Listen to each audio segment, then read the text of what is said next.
नमस्कार साथियों। काफ़ी समय से 2021 के आरएएस के मेंस होने के बाद में 2022 की जो संभावित आरएएस के एग्ज़ाम के लिए सभी लोग तैयारी कर रहे हैं और आप लोगों द्वारा चाहा गया है कि आरएएस की जो 2022 का जो परीक्षा होगी उसके लिए कुछ क्या स्कीम्स हो सकती है। जो नए कैंडिडेट हैं उनके लिए हम कुछ प्रयास कर रहे हैं। तो देखिए, हम स्टार्ट करते हैं कि जो परीक्षा की स्कीम क्या होगी अपने आरएएस के लिए। तो देखिए, आरएएस की परीक्षा है वो आरपीएससी करवाती है। मुख्यतः इसके 3 चरण होते हैं। मेनली तो एक तो प्रारंभिक परीक्षा, एक मुख्य परीक्षा, pre and mains, followed by interview.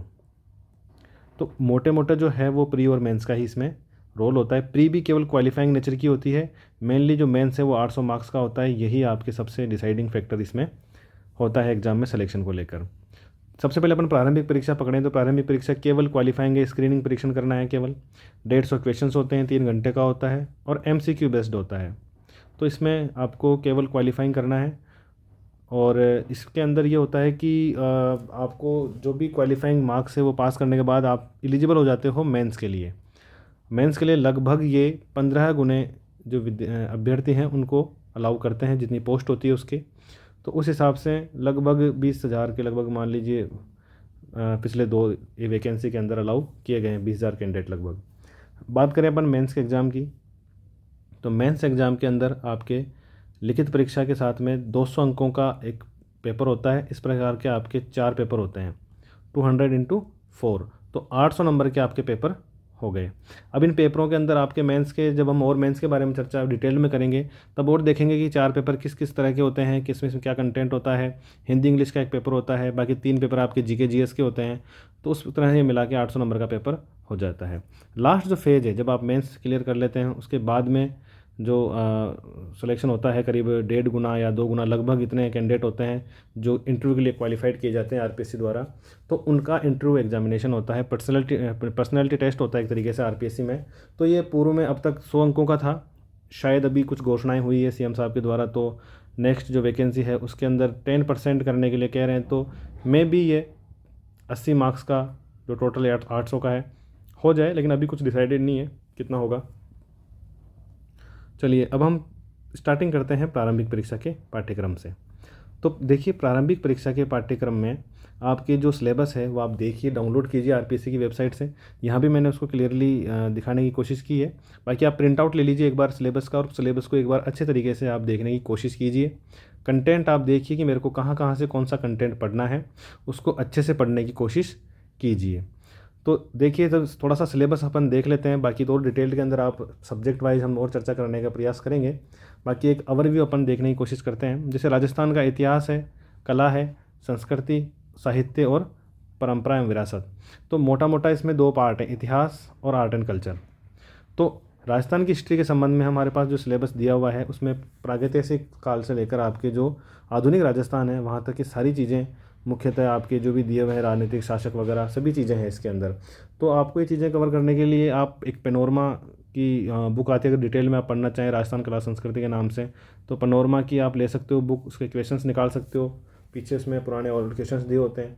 कुछ अच्छी किताबें भी हमारे पास उपलब्ध है, जैसे हिंदी ग्रंथ अकादमी की किताबें हैं अपने पास, हुकुमचंद जैन।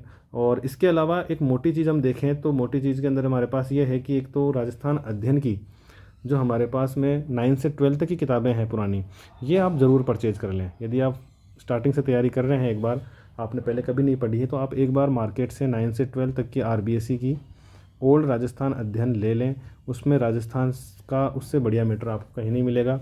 आंसर्स लिखने के लिए, क्वेश्चंस करने के लिए, प्रैक्टिस करने के लिए, पढ़ने के लिए आसान भाषा में आपको अच्छी हेल्प इनसे मिलेगी। तो हम देख सकते हैं कि जिस तरह से राजस्थान की इतिहास के बाद में कला संस्कृति के अंदर काफ़ी टॉपिक्स इसमें कवर किए हुए हैं। तो आप एक बार सिलेबस देखिए, इन बुक्स के अंदर आप देखिए कौन सा टॉपिक कहाँ पर उपलब्ध हो सकता है।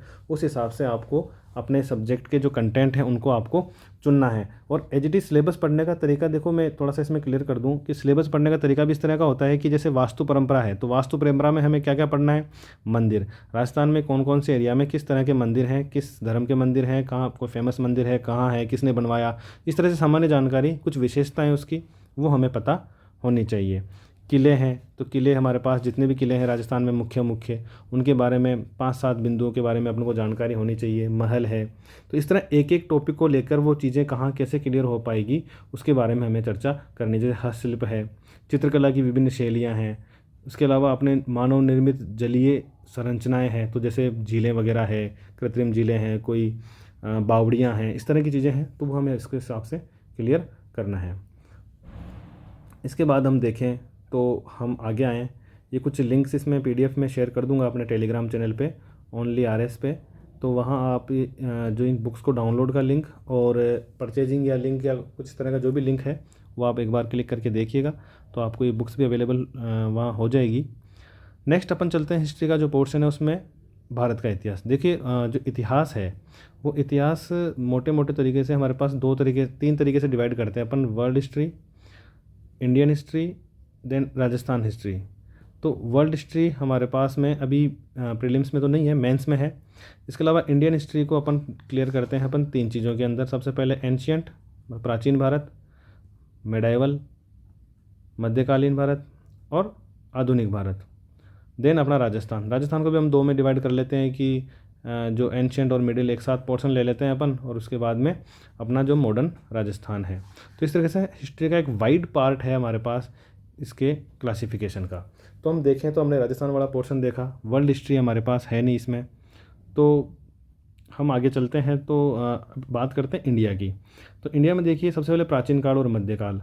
तो प्राचीन काल और मध्यकाल के अंदर आपको इसमें जो क्लियरली सिलेबस में जो लिखा है उसके अकॉर्डिंग आपको पढ़ाई करनी है। जैसे सिंधु और वैदिक काल, इसके बाद में 6ठी शताब्दी ईसा पूर्व की श्रमण परंपरा, मतलब जो आजीवक बौद्ध और जैन, इनके धार्मिक विचार, इनके सिद्धांत, इनकी जो भी चीज़ें हम देखते हैं वो सब चीज़ें हमको पता होनी चाहिए। इसके बाद जैसे आप राजवंशों पे आएंगे तो कौन कौन से राजवंश करने हैं आपके सामने क्लियर ये दिए हुए हैं। कोशिश कीजिए कि इनके लड़ाइयों और झगड़ों के बारे में आप ज़्यादा चर्चा ना करें, केवल आर्ट एंड कल्चर पर आप फोकस करें ज़्यादा, क्योंकि बेसिकली सवाल इनके आर्ट और कल्चर पर ही होते हैं।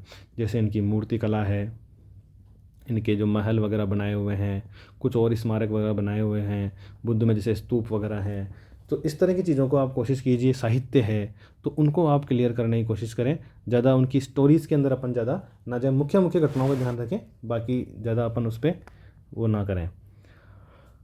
इसके बाद में बात करें अपन मध्यकाल में, तो मध्यकाल के अंदर देखिए सल्तनत काल, मुग़ल काल, और उसके बाद में भक्ति और सूफी आंदोलन।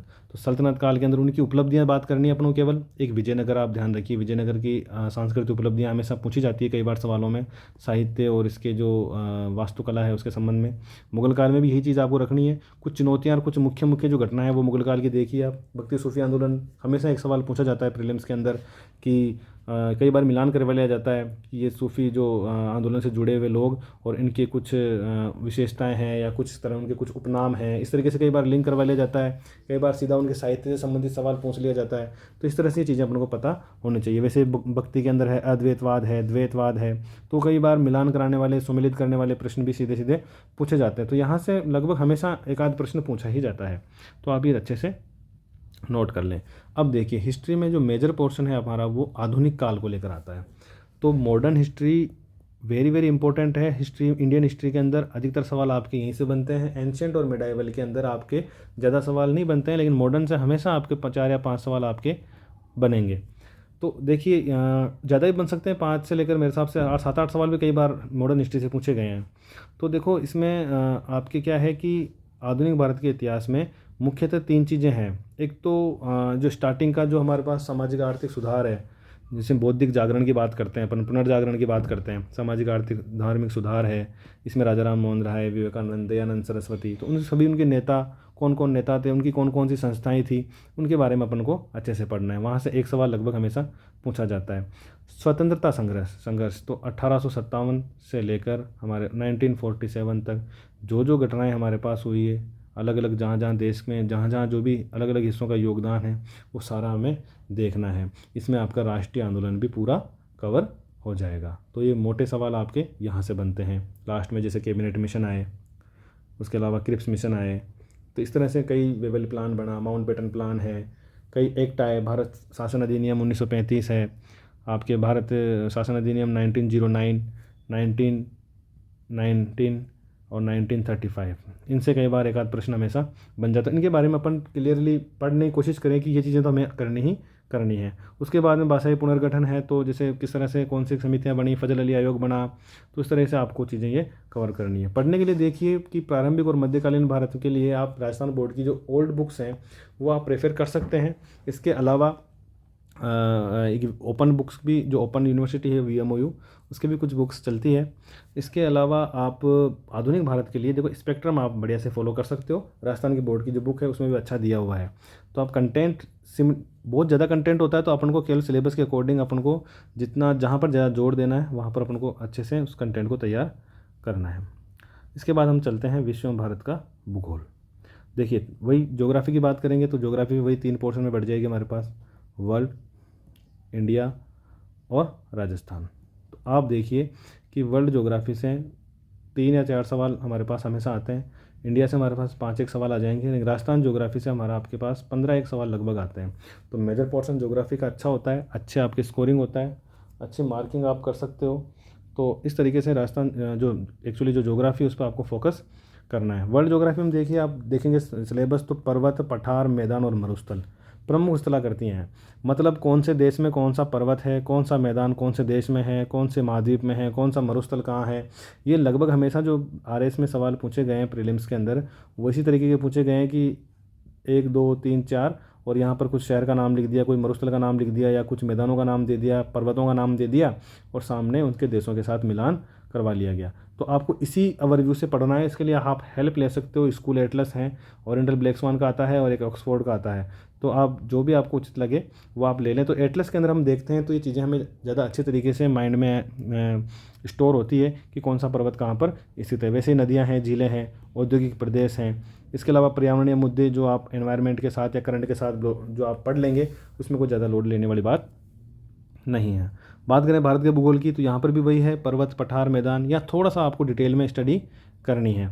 जो आपकी नदियाँ हैं, कौन सी नदियाँ किससे मिलती है, कहाँ गिरती है, कौन सी सहायक नदियाँ हैं, उसके बाएं सहायक नदियाँ कौन सी है, दाएं सहायक नदियाँ कौन सी है, झीलें कौन कौन सी है, किस प्रकार की है, फसलें हैं तो कौन सा स्टेट इनके अंदर उत्पादन में अच्छा है, तो वो भी अपन को पता होना चाहिए। एक मैप स्टडी भी आप इसमें कर सकते हैं अच्छे तरीके से। इसके अलावा खनिज से हमेशा एक सवाल पूछा जाता है, ये आप ध्यान रखिए हमेशा। तो खनिज लोह अयस्क, मैग्नीज, बॉक्साइट और अभ्रक, ये 4 खनिज हैं आपके पास। इन चारों खनिजों के जो 3-3, 4-4 जो मैक्सिमम प्रोडक्शन एरिया वाले स्टेट हैं उनका क्रम आप देख लीजिए, करंट अफेयर्स में आपको मिल जाएगा या जो मिनरल जो बुक होती है उसमें आपको मिल जाएगा। इसके अलावा कुछ खाने हैं फेमस लोहे की, कोयले की, इनकी जो फेमस खाने हैं वो आप ध्यान रखिए कि कौन से स्टेट के अंदर वो पाई जाती है। वो कई बार मिलान करवा लेता है या सीधा प्रश्न भी पूछ लेता है। ऊर्जा संसाधन आप अच्छे से कर लें, कोई दिक्कत नहीं है। एक राष्ट्रीय राजमार्ग और प्रमुख परिवहन गलियारे, तो मोटे मोटे मैप के अंदर आपको एटलस के अंदर ही मिल जाएंगे कि कौन सा राष्ट्रीय राजमार्ग कहाँ से गुजर रहा है।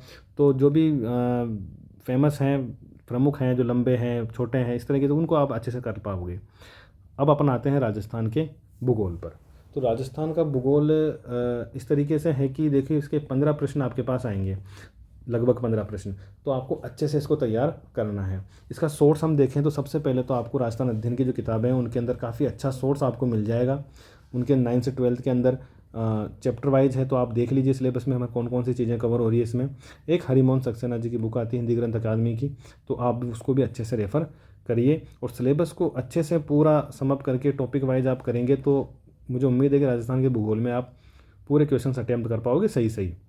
इसमें वही राजस्थान की भूआकृतिक प्रदेश हैं, जलवायु है, नदियाँ, झीलें हैं, वनस्पति, मृदा, फसलें कौन कौन सी होती है, कहाँ पर अच्छी होती है, कौन सा जो डिस्ट्रिक्ट है वो सबसे फर्स्ट में है, उसका कोई एकाध क्रम आपको मिल जाए तो ये एग्रीकल्चर रिपोर्ट वगैरह में मिल जाएगा। इंडस्ट्रीज सेक्टर के अंदर कहाँ पर रिको के एरिया वगैरह, इसके अलावा सिंचाई परियोजनाएँ कहाँ कहाँ हैं, जनसंख्या वाले सवाल से हमेशा 1-2 सवाल यहाँ से आपके पास आते हैं। SC ST का रेशियो पूछ लेते हैं, कई बार लिंगानुपात पूछ लेते हैं, डिस्ट्रिक्ट्स का क्रम पूछ लेते हैं ज़्यादा कम वाला। तो इस तरह से इन पे फोकस रखना है आप लोगों को, ये तो तैयार करना ही करना है। खनिज से हमेशा सवाल आएगा तो आप इन चीज़ों का ध्यान अच्छे से रखें। एक आपके जैव विविधता में जो अभ्यारण्य वगैरह, राष्ट्रीय जो उद्यान वगैरह हैं, इनसे आपके सवाल 100% आते ही आते हैं। तो इस तरीके से आप इनको राजस्थान का जो भूगोल है उसको आप अच्छे से प्रिपेयर करने की कोशिश कीजिए। आपको मैंने ये बता ही दिया जो सोर्स है। इसके बाद अपन चलते हैं भारतीय संविधान पे। देखिए भारतीय संविधान, राजनीतिक व्यवस्था एवं शासन प्रणाली। तो मेजर जो फैक्टर रहता है भारतीय संविधान का रहता है। 8-10 क्वेश्चन आपके यहाँ से बनते ही बनते हैं। तो ये मान के चलिए कि आपको जो भारतीय संविधान है उसके जो मेजर मेजर चीज़ें सब जो सिलेबस में दी हुई है वो अच्छे से कवर आपको करनी है। आरपीएससी का ये ट्रेंड रहा है पिछले 4-5 साल से कि पॉलिटी का जो पेपर जो बनता है, क्वेश्चंस बनते हैं वो अच्छी स्तर के बनाए जाते हैं। तो आपको ध्यान रखना है कि आप लक्ष्मीकांत एक मात्र इसकी सबसे बढ़िया बुक मानता हूँ मैं, और सबसे डिटेल्ड है। एक सिंगल बुक आप पढ़ेंगे तो आपके सारे क्वेश्चन सॉल्व होने की संभावना इसमें रहेगी। तो आप कोशिश कीजिए कि इस बुक को आप 4-5 बार पढ़ने की कोशिश करें, चीज़ों को क्लियर करने की कोशिश करें। अप टू सिलेबस पढ़िए केवल। संविधान सभा के बारे में क्या क्या चीज़ दी हुई है, विशेषताएं में क्या क्या दिया हुआ है, संशोधन अब तक कौन कौन से हो चुके हैं, कुछ महत्वपूर्ण पुराने संशोधन कौन कौन से हैं, यहाँ से हमेशा सवाल बनता है। डीपीएसपी, मूल कर्तव्य और उद्देशिका में से हमेशा 1-2 सवाल यहाँ से आपके बनेंगे ही बनेंगे। इस तरीके से आप चीज़ें एक एक करते रहिए। इसमें सब आपके सिलेबस, आप एक एक चीज़ को अगर बारीकी से देखेंगे तो आप खुद समझ जाएंगे सिलेबस में क्या पूछना चाह रहा है, क्या पढ़वाना चाह रहा है हमारे से। एक चीज़ ध्यान रखिए, पॉलिटी में आप इंडियन पॉलिटी की बात करें, चाहे अपन जो राजस्थान की राजनीतिक प्रशासनिक व्यवस्था की बात करें, तो यहाँ पर जो आयोग जितने भी दिए हुए हैं उन आयोगों से हमेशा एक आध सवाल हमारे पास, एक आध क्या मैं मानता हूँ 2-3 सवाल तो मिनिमम आपके इसमें से आयोगों से ही पूछे जाते हैं। कई बार कार्यकाल पूछ लेते हैं, कई बार उनको हटाने का पूछ लेते हैं कि कौन हटा सकता है, वेतन किसके बराबर होता है, उनकी नियुक्ति कौन करता है, उनके कार्यों के बारे में कई बार स्टेटमेंट वाइज क्वेश्चन आ जाते हैं।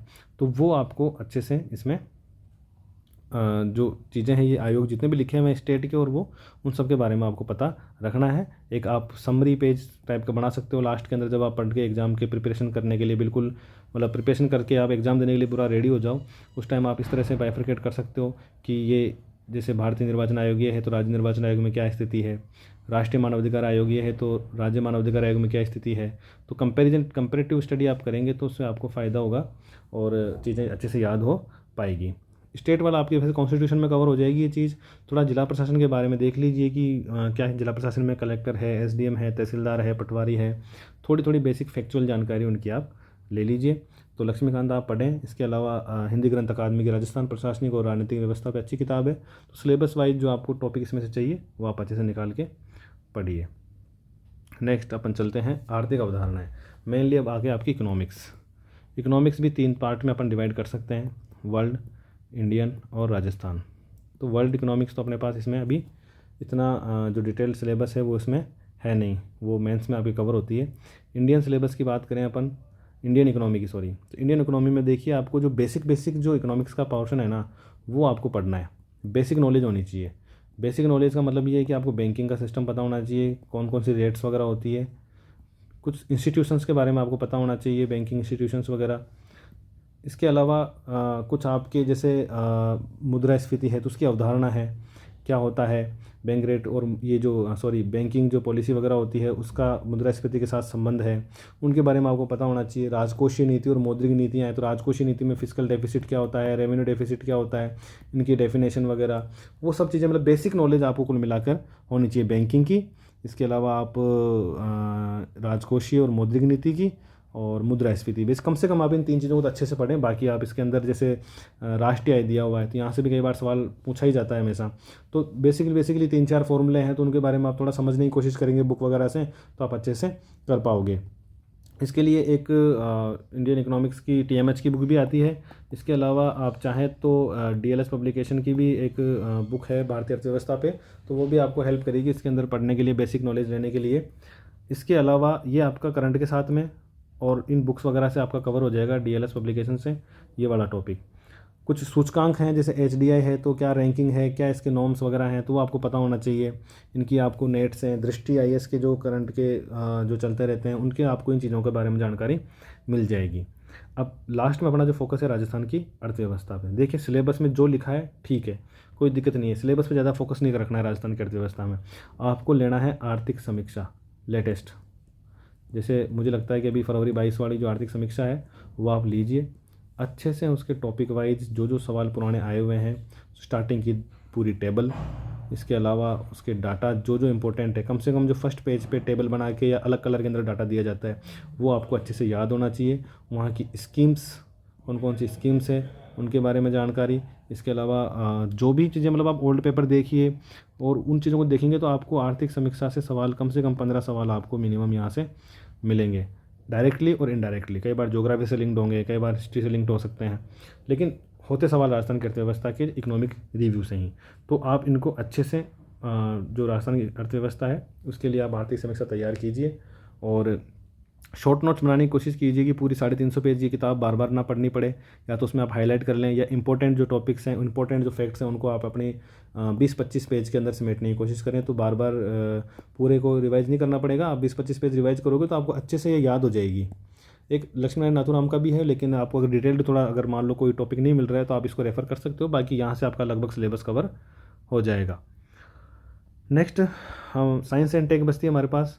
तो साइंस टेक देखिए ज़्यादा हाई क्लास नहीं पूछी जाती है, पर आपको ध्यान रखना है कि जहाँ से सवाल हमेशा आते हैं वो आपको अच्छे से पढ़ने हैं। तो बेसिक साइंस के लिए आप 9th-10th की जो बुक आती है राजस्थान बोर्ड की ओल्ड, वो आप रेफ़र कीजिए।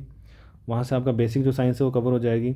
इसके अलावा आपको ध्यान रखना है तो संचार प्रौद्योगिकी, रक्षा प्रौद्योगिकी और अंतरिक्ष प्रौद्योगिकी, इन दोनों से वर्तमान में कौन सा सैटेलाइट छोड़ा गया है, कौन सा सेंटर कहाँ पे है, तो वो चीज़ें आपको पता होनी चाहिए। या आपके कोई सी भी किताब में एक ये TMH की बुक भी है, इसमें भी आपको मिल जाएगा। इसके अलावा NCERT की बुक्स वगैरह में। और टेक्नोलॉजी के लिए जो भी करंट में आपके जो करंट अफेयर्स आप देखते रहेंगे तो वहाँ से भी आपकी चीज़ें कवर हो जाएगी। लगभग कई सवाल इसमें करंट अफेयर्स के भी डाले जाते हैं। इसके बाद नैनो टेक्नोलॉजी थोड़ी सा देख लीजिए आप। इनली इसमें इकोनॉमिक जो एनवायरमेंटल साइंस के जो क्वेश्चन हैं उनको भी आप देखने की कोशिश कीजिए। ये आपको इकोनॉमिक रिव्यू से आपके कवर हो जाएगा। तो साइंस टेक में मुझे नहीं लगता कि कोई दिक्कत है, आप आराम से कर सकते हैं। मेजर फैक्टर्स जो है 5-6 सवाल आते हैं साइंस के इससे रिलेटेड, और कुछ सवाल आपके 2-3 सवाल जो आपके इन्वायरमेंटल साइंस से रिलेटेड हैं, जैव विविधता है, पर्यावरण है, इनसे रिलेटेड आ जाते हैं। एक रोग वगैरह जो हैं वो भी हमेशा सवाल पूछ लिया ही जाता है साइंस टेक के अंदर, तो आप इनको अच्छे से कर सकते हैं। बचे आपके रीजनिंग और मैथमेटिक्स। तो रीजनिंग एक US शेखावत की बुक आती है, तो आप सिलेबस के अकॉर्डिंग उसके सवालों की प्रैक्टिस कीजिए। हर टाइप के आप जो भी सवाल, हर जितने टाइप के सवाल बन सकते हैं उनके सवालों की प्रैक्टिस करके जाएंगे तो वहाँ आपको ज़्यादा दिक्कत नहीं आएगी।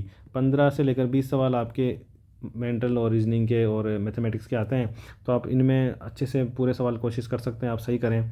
ज़्यादा आसान, ज़्यादा मतलब कठिन इसमें नहीं है रीजनिंग वगैरह, आसान आसान सी चीज़ें, टॉपिक्स इसमें दिए गए हैं।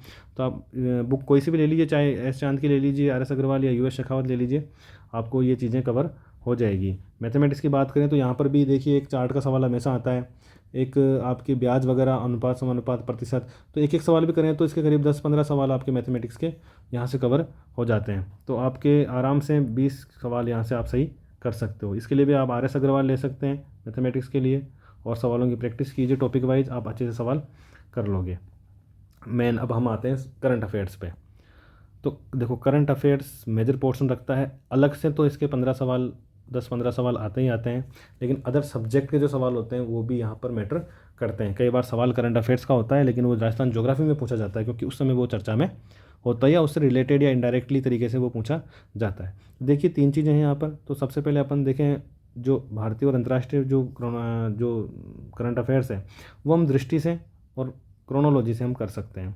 आप रेगुलर पढ़ लिए, एक बार पढ़ने के बाद उसके अंदर आप उसको मार्क करें सब फर्स्ट टाइम पढ़ते टाइम, ताकि अगली बार जब रिवाइज करें तो उन चीज़ों को हम अच्छे से कवर करते जाएं।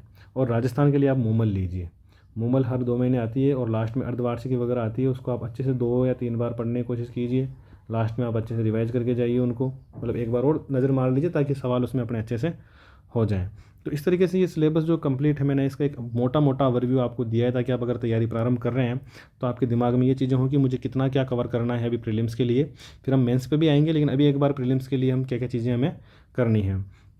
कुछ एनालिसिस देखा जाए कट ऑफ वगैरह का, तो हम देखते हैं कि 45% इज़ मैक्सिमम कट ऑफ, और आपको केवल क्वालिफाइंग करना है। यदि आप ये नंबर भी लेके आ रहे हैं तो भी आप क्वालिफाइंग हो और सबके साथ में आप एग्ज़ाम दे रहे हो, और ये डिसाइडेड बिल्कुल भी नहीं होता, ये नंबर ना जुड़ता है आगे, ना कोई ये इफेक्ट करता है, जस्ट आपको पास होना होता है यहाँ पे। तो ज़्यादा हमें 200 में से 200 नंबर नहीं लेके आने, हमारे 200 में से आधे नंबर भी आ जाएंगे तो हम बहुत सेफ जोन में हैं और कोई दिक्कत नहीं है, आराम से आप कर सकते हो। तो एनालिसिस आप देख लेंगे तो आपको खुद को लग रहा होगा कि कितना क्या है, 200 में से ज़्यादा नंबर नहीं है, 50% से लेस देन 50% हमेशा कट ऑफ रहती है। चलिए ये हो गया अपने सिलेबस की बात। अब हम देखें तो मोटा मोटा देखो, पास होने के लिए 50% मतलब आपको सवाल कम से कम आपको 80 क्वेश्चन आपको आने चाहिए 150 के अंदर, जब आपके आराम से 100 नंबर के आसपास नंबर हो जाएंगे। तो हम देखें, देखो इकोनॉमिक रिव्यू के हमारे पास 15 सवाल आते हैं, तो 15 सवाल ये हो गए आपके। इसके अलावा राजस्थान ज्योग्राफी से आप सवाल करेंगे तो राजस्थान ज्योग्राफी के 15 सवाल हो जाएंगे। मैथ्स और रीजनिंग के आपके 20 एक सवाल आते हैं, तो हम 15 सवाल ये मानते हैं, 15 से 20 सवाल। इसके अलावा आप राजस्थान हिस्ट्री अच्छे से पढ़ के जाएँ, राजस्थान हिस्ट्री के 15 सवाल, 15-20 सवाल आते हैं लगभग। और मॉडर्न हिस्ट्री आप तैयार कर जाएँ तो मॉडर्न हिस्ट्री के आपके मान के चलिए कि 5-7 सवाल आपके इसके मानते हैं। पॉलिटी के हम माने तो पॉलिटी के आप 8-10 सवाल कर लें इसमें आराम से। तो देखिए हमारे पास करीब ये 60-65 और 10 75-80 सवाल हमारे पास यहीं से कवर हो रहे हैं। तो हमें ज़्यादा इधर उधर नहीं जाना। अब इसमें साइंस बाकी है, करंट बाकी है, करंट अफेयर्स बाकी है इसके अंदर, तो इंडियन ज्योग्राफी और वर्ल्ड ज्योग्राफी, ये चीज़ें बाकी है अभी। आप तो आप 80+ जा सकते हैं। 80+ क्वेश्चंस करेंगे तो आप आराम से 100+ मार्क्स लेके आ रहे हैं आप इस तरीके से। तो आप और टेस्ट दीजिए, एक बार पढ़ लें उसके बाद आप जो टेस्ट होते हैं कहीं भी जहाँ पे अवेलेबल हो आप तो टेस्ट दीजिए, तो आपको खुद को कॉन्फिडेंस आएगा कि किस तरह से आपको एग्ज़ाम में जो आप पेपर करोगे तो वहाँ पर आपको ज़्यादा दिक्कत नहीं आएगी और आप हर चीज़ को, हर क्वेश्चंस को आप ऐसे घबराओगे नहीं, आप आराम से कर पाओगे। नेक्स्ट जो वीडियो जाएंगे उनमें बताऊंगा मैं आपको कि कई बार आप ऑप्शंस में कन्फ्यूज होते हो तो आपको वहाँ पर क्या करना है तो वो कन्फ्यूजन ख़त्म हो जाए। लेकिन एक बार आप पढ़ना चालू कीजिए और अच्छे से इन चीज़ों को करने की कोशिश कीजिए। एक बार सिलेबस कवर हो जाए उसके बाद में आप चीज़ों को करेंगे तो आपको खुद को लगेगा कि मेरी कहाँ कमी है कहाँ नहीं है। तो ज़्यादा प्री के लिए डरने की ज़रूरत नहीं है, आप अच्छा कर पाओगे। बाकी और अपन आगे करते हैं। धन्यवाद।